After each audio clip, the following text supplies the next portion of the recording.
কেউ কেউ কাশ্মীর গাড়ি চেপে ঘোরে, কেউ কেউ ঘোড়ার ওপর চেপে ঘোরে, and then there is a third kind.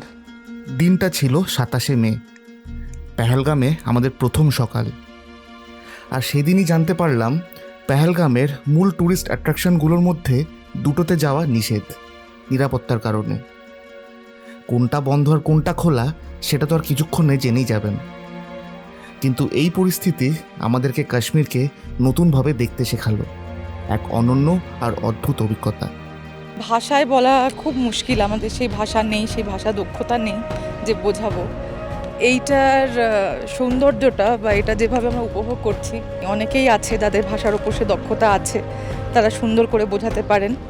তাই আমরা হেল্প নেব মৌসুমের ভিডিও, মিউজিক আর এগুলোর মাধ্যমে আপনাদের বোঝানোর চেষ্টা করব আমাদের গোটা অভিজ্ঞতা, আমাদের গোটা অনুভূতিটা। এবার কাশ্মীরকে দেখুন আমাদের চোখ দিয়ে।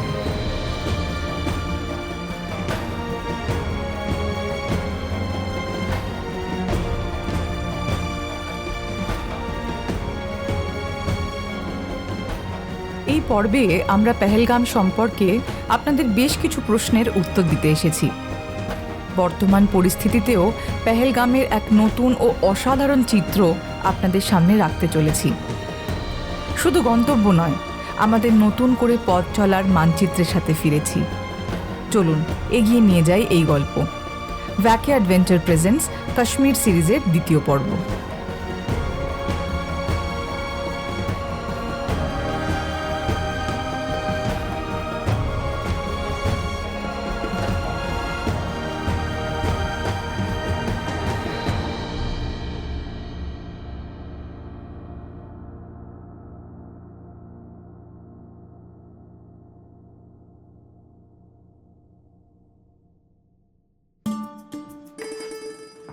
এই হলো আমাদের গেস্ট হাউস, যার সম্পর্কে অনেকেই প্রশ্ন করেছিলেন আমাদের আগের গল্পে। এই থাকার জায়গাটা পেহেলগাম মেন মার্কেট থেকে একটু এগিয়ে লারিপোড়া নামের একটি গ্রামে। গেস্ট হাউসের একদম গা ঘেঁষে লিডার নদী বয়ে চলেছে, যার আওয়াজ এখান থেকে 24 ঘন্টা শুনতে পাওয়া যায়। গেস্ট হাউসের নাম আল আয়ান, যেটা আমরা বুক করেছিলাম 3টে রাতের জন্য, 26শে মে থেকে 29শে মে অবধি। গতকাল মানে 26 তারিখ আমরা এই গেস্ট হাউস পৌঁছালাম বিকেলবেলায় শ্রীনগর এয়ারপোর্ট থেকে।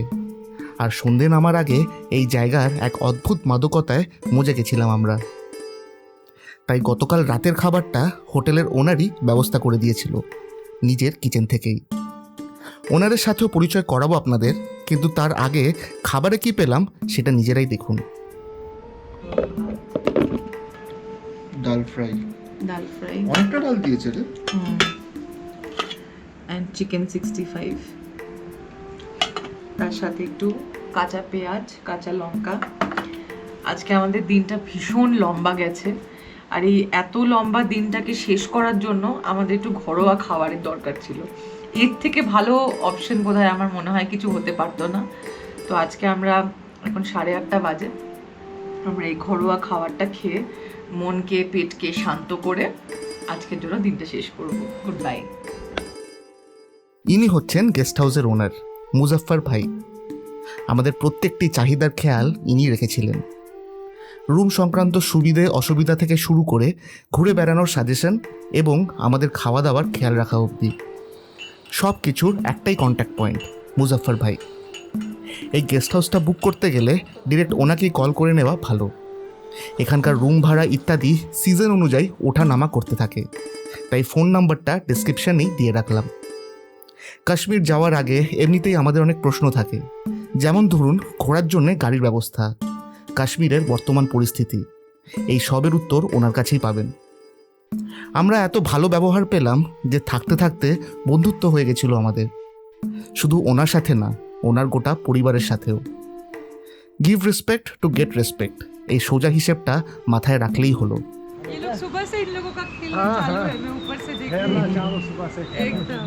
পেহেলগামের প্রথম সকাল হতেই আমাদের পরিকল্পনা ছিল খুব সহজ, পেহেলগামকে আরও একটু কাছ থেকে চেনা। যারা আগে এসেছেন তারা জানবেন যে এখানে আছে মূল 4টে tourist attraction: Baisaran, Betaab valley, Chandanwari আর আরু ভ্যালি। কিন্তু যেমনটা আগেই শুনলেন, নিরাপত্তার কারণে দুটো খুবই জনপ্রিয় ট্যুরিস্ট অ্যাট্রাকশন বন্ধ ছিল। কোনটা বন্ধ আর কোনটা খোলা সেটা বলার আগে আপনাদের আমরা নিয়ে যেতে চাই এমন একটি যাত্রায় যেটা হয়তো এর আগে দেখেননি, যার সন্ধান আমরা পেলাম মুজাফফর ভাইয়ের থেকে। উনি আমাদের একজন লোকাল গাইডের সাথে পরিচয় করিয়ে দিলেন। ঠিক হলো পেহেলগামকে একটু অন্যরকম করে অনুভব করব। গল্পের শুরুতে হয়তো তার আইডিয়া কিছুটা পেয়েছেন। হ্যাঁ, ঠিকই ভাবছেন, আমরা হাইক করব এবং তাতে এমন একটি অভিজ্ঞতা হবে সেটা আমরা স্বপ্নেও ভাবিনি। আমাদের হোটেল থেকে পাহাড় আর জঙ্গলের মধ্যে দিয়ে আসা যাওয়া মিলিয়ে টোটাল 12 কিলোমিটারের hike. And honestly this hike gifted us some of the best moments of our lives. আর সেই অভিজ্ঞতাটাকে আরও বিশেষ করে তুলেছিলেন আমাদের গাইড শাফিক ভাই।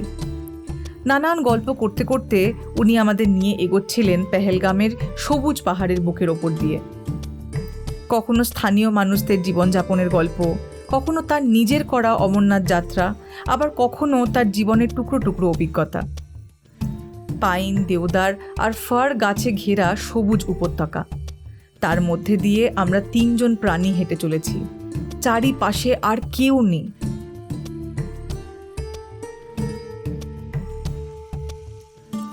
মাথার উপর নীল আকাশ, মুখে মুক্ত বাতাস, চারিদিকে সবুজ প্রান্তর, আর পাহাড়ের ফাঁক দিয়ে মাঝে মাঝে উকি দিচ্ছে লিডার নদী।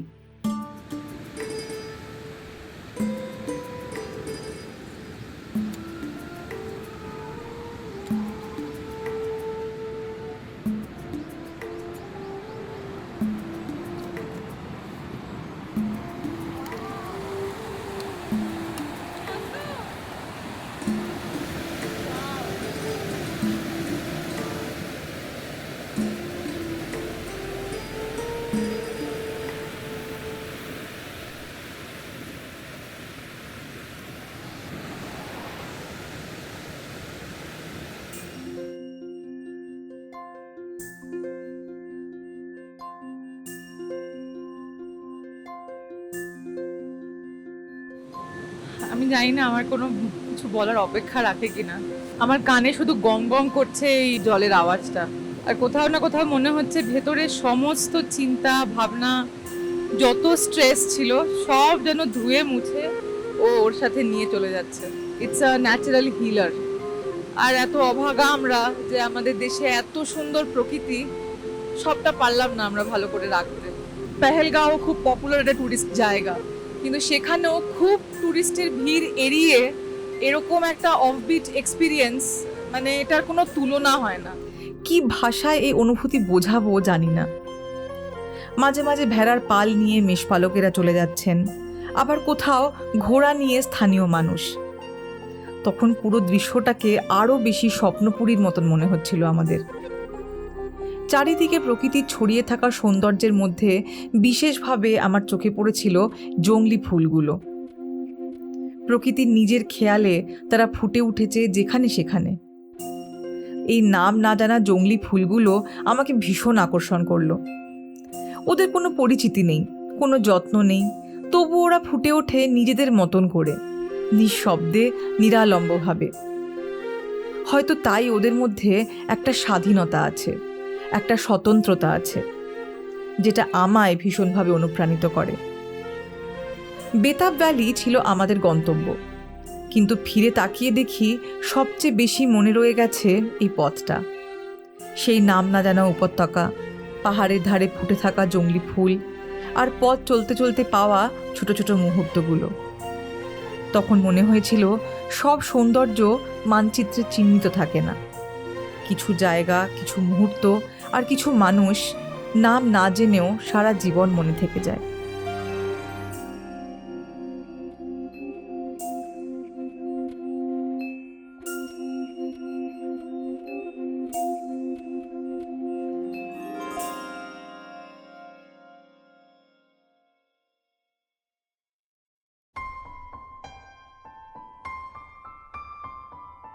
তবে পেতাব ভ্যালি পৌঁছে একটা কাজ না করলেই নয়।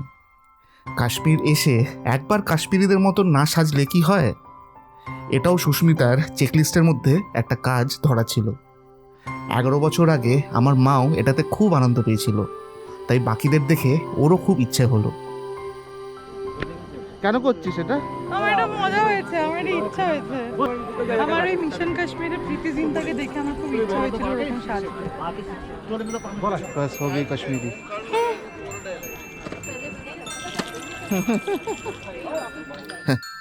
স্মৃতি এইভাবেই তৈরি হতে থাকে, কোনো যুক্তি ছাড়াও ইচ্ছে হতেই পারে। আমাদের ভেতরে যে ছোটবেলাটা সময়ের সাথে সাথে হারিয়ে যায়, মাঝে মাঝে এইভাবেই দেখা দেয়।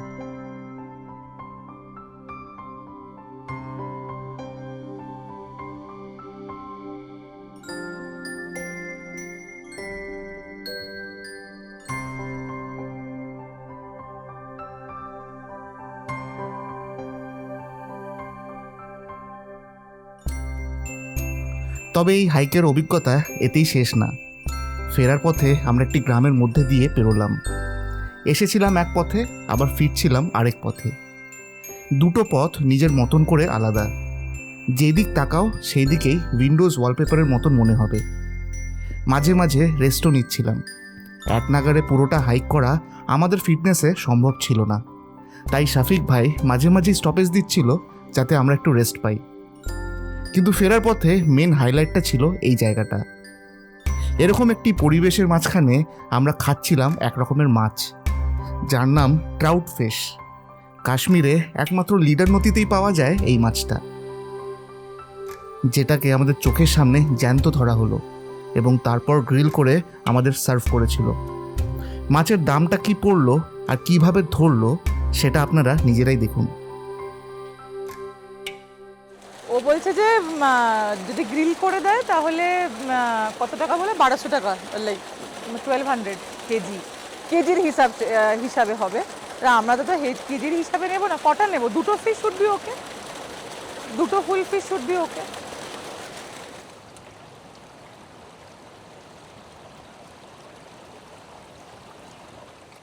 27 তারিখ গোটা দিনটা পাহাড় জঙ্গলের মাঝখানে কাটিয়ে আমরা এসে পৌঁছালাম 28 তারিখে।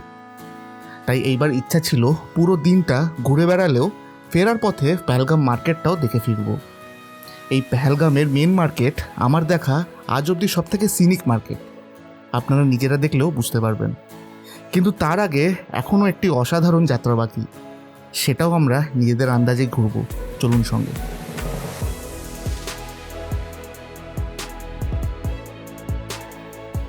এবার যেখানে যাচ্ছি সেখানে পুরোটা হাইক করতে গেলে আমাদের স্পিডে 2 দিন লেগে যেত।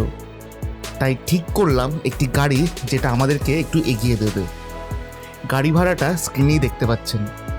এই ভাড়াগুলো ট্যাক্সি ইউনিয়ন থেকেই ঠিক করা এবং এতে কোনো দরদাম করার জায়গাই নেই। গন্তব্য কি সেটা কিছুটা এগোলেই জানতে পারবেন, দেখতে থাকুন। এই দিকটাতে বোধহয় লোক যায় না। কি সিরিন লাগছে, ভ্যালিটা এত সুন্দর। মানে এখানে এত লোকজন রয়েছে ঠিকই, কিন্তু যদি একটা লেভেলের ওপরে তাকানো যায়, ইফ ইউ লুক আপ, তাহলে ওই ভ্যালি ছাড়া আর কিছু দেখা যাচ্ছে না। ওই কালকের মতনই অবস্থা, যে কিছু বলার জন্য মুখ খুলি তারপর আর কিছু ভাষাই পাই না বলার। মানে এটা হচ্ছে আমার এক্সপিরিয়েন্স, যে এত ভিড় থাকা সত্ত্বেও ইট didn't fail to amaze me, which is very Unreal. চল দেখি, আগে দেখি কি আছে এখানে। ইউজুয়ালি এই আরু ভ্যালির নিচটা থেকে ওপরে লোক এখানে ঘোরা করে যায়, পনি রাইড নেয়। তো কাল অলরেডি আমরা অতটা হাইক করেছি, তা আমার মনে হয় না খুব একটা অসুবিধে হবে, আর নিজের মতন করে ভ্যালিটাকে এনজয় করতে করতে যেতে পারবো। তো সে কারণে আমরা পনি নিলাম না, হয়তো একটু চড়াই আছে। ঠিক আছে, দেখি। গতকালের কনফিডেন্সে আজকে চলছি আর কি। এই মুহূর্তে যে জায়গাটাতে আমরা আছি, ট্যুরিস্ট বলতে যারা পায়ে হেঁটে যায় তারা কেউ এত দূর আসেনি। সবাই ওই নিচের ক্রাউডেড জায়গাটাতেই মেন ভিড়, ওইখান থেকে সবাই ওই পনিতে করে ওপরে যায়। লাকিলি আশেপাশে পনিরও সেরকম দৌড়ত্ব নেই, তো অনেক উঁচু অবধি যাওয়া যায়। জানি না আমরা কতটা যেতে পারবো, বাট যাই, টুকটুক করে হাঁটতে থাকি। এই ভেড়ার উপর আমার কেন যেরকম একটা ফ্যাসিনেশন আছে, আই ডোন্ট নো। আমি কাশ্মীরে ঢোকার পর থেকে যখনই দূরে ভ্যালিতে দেখছি ভেড়া চড়ছে, আমি বলি যে এই ভেড়া ভেড়া, মানে আমি একটু এক্সাইটেড লাগছে। আর এখন এই আরু ভ্যালিতে আমি লিটারালি ভেড়াদের মধ্যে। আমি জানি না কেন আমার এই ফ্যাসিনেশনটা হয়েছে বা কোথা থেকে এসেছে। এটা একদম ছবির মতো, যেরকম সিনারি দেখতাম ছবির মতো, গ্রিন মেডোজ, তার মধ্যে সে ঘুরে বেড়াচ্ছে, ভেড়া ঘুরে বেড়াচ্ছে, শেপার্ড পিছনে দৌড়চ্ছে, মানে একদম ছবির মতো। আমরা ওইদিকে একটা রাস্তা দেখেছি, ওখান দিয়ে পনি যাতায়াত করছে না, কিন্তু কিছু লোকাল লোকজনকে দেখেছিলাম ওখানে বসে থাকতে। তো কাইন্ড অফ লোকালদেরকে ফলো করে যাচ্ছি ওই দিকটাতে। কিছুই না, যা এখানে দেখতে পাচ্ছি ইটস অ্যামেজিং। এবার যত উপরে উঠবো তত ভ্যালির ভিউটা খুলতে থাকবে আর কি। তো সেটাই দেখার জন্য যাওয়া। ছোটবেলায় আমাদের কল্পনা শক্তি বোধহয় সবচেয়ে বেশি প্রবল হয়, আর সেই সময়ের কিছু ছবি, কিছু দৃশ্য এমনভাবে মনের মধ্যে থেকে যায় যা বড় হয়েও সেগুলো আমাদের ছেড়ে যায় না। আরু ভ্যালি এসে মনে হলো আমার মনের মধ্যে বছরের পর বছর ধরে আঁকা এমনই একটি ছবি যেন হঠাৎ জীবন্ত হয়ে উঠেছে। কার্টুনে দেখা, গল্পের বইয়ের পাতায় আঁকা একটা সুন্দর মাউন্টেন সিনারি যেন হুশ করে আমার চোখের সামনে এসে দাঁড়িয়েছে। আর কি প্রাণবন্ত সেই দৃশ্য! নীল আকাশের ব্যাকড্রপে দূরে বরফে ঢাকা পাহাড়, তার নিচে সবুজ ভ্যালি, আ পিকচার পারফেক্ট ফ্রেম। এই কাশ্মীরে এসে আমার যে কথাটা সবচেয়ে বেশি মনে হয়েছে সেটা হলো, এটা এমন এক জায়গা যেখানে স্পট টু স্পট দৌড়তে হয় না, আপনি কিচ্ছু মিস করবেন না। Just be there. একটা জায়গায় চুপ করে বসে থাকুন বা কোনো রাস্তায় উদ্দেশ্যহীনভাবে হেঁটে চলুন, এই জায়গার সৌন্দর্য নিজেই আপনার কাছে ধরা দেবে।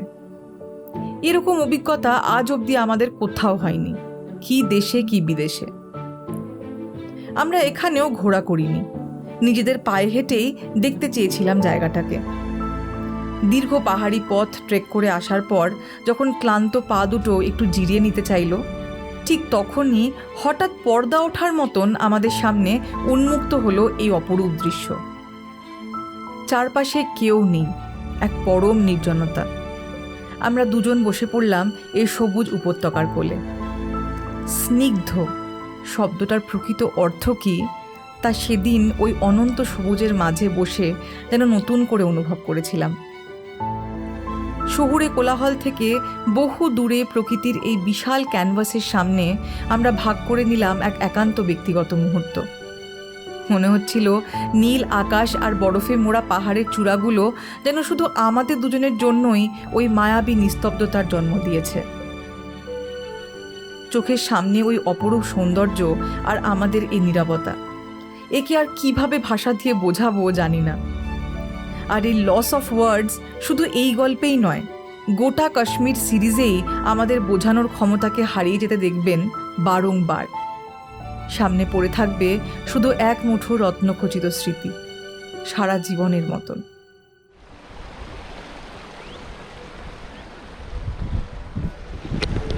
একটা খুব বড় সমস্যা আমি পড়েছি, আমার ক্যামেরার ব্যাটারি শেষ হচ্ছে, মেমোরি শেষ হচ্ছে, কিন্তু বন্ধ আর করতে পারছি না।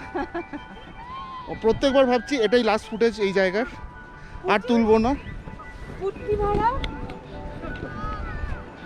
ভেড়া ভয় পেয়ে গেল, তা একটা কুট্টি ভেড়া। কুট্টুস কুট্টুস কি ভিতরে বাবা, আমরা থোড়ি দেবো।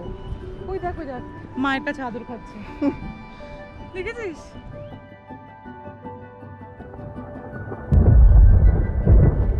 ওই দেখো মেঘ ডাকলো, শেষ। মেঘ করেওছে। আমাদের ব্যাগে রেনকোট আছে, খুব রেনকোট বের করতে না হয়।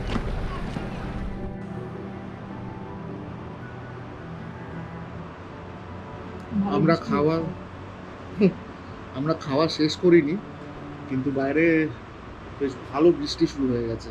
ভাগ্য এতটাই ভালো যে এই সময়টা আমরা একটা রেস্টুরেন্টে ঢুকে খাচ্ছি বলে।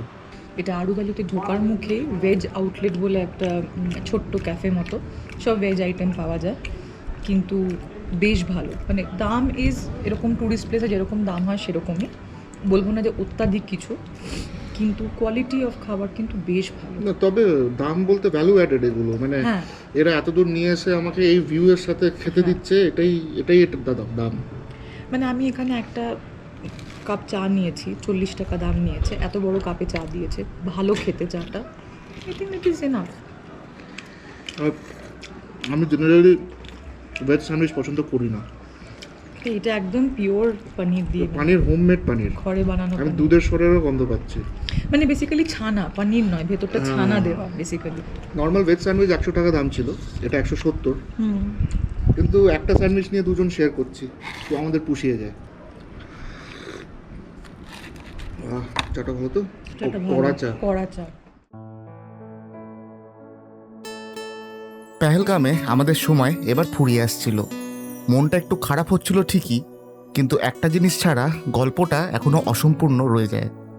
যেমনটা আগেই বলেছিলাম, দিনের শেষে এসে পৌঁছালাম পেহেলগাম মার্কেট এরিয়াতে। আমার দেখা সব থেকে সিনিক মার্কেট, 11 বছর আগেও যা ছিল এখনও তাই। এইখানে কিছু অথেন্টিক দোকান আছে যেখানে অরিজিনাল কাশ্মীরি হাতের কাজ দেখতে পাওয়া যায়, দেখবেন চলুন।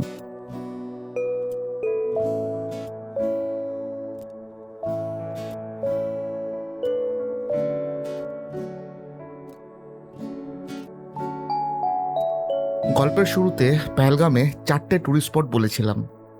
বাইসারান আর চন্দনবাড়ি ট্যুরিস্টদের জন্য বন্ধ ছিল, আমরা শুধু দুটোই দেখতে পেলাম, বেতাব আর আরো ভ্যালি। কিন্তু সেটা দেখলাম আমাদের নিজেদের আন্দাজে।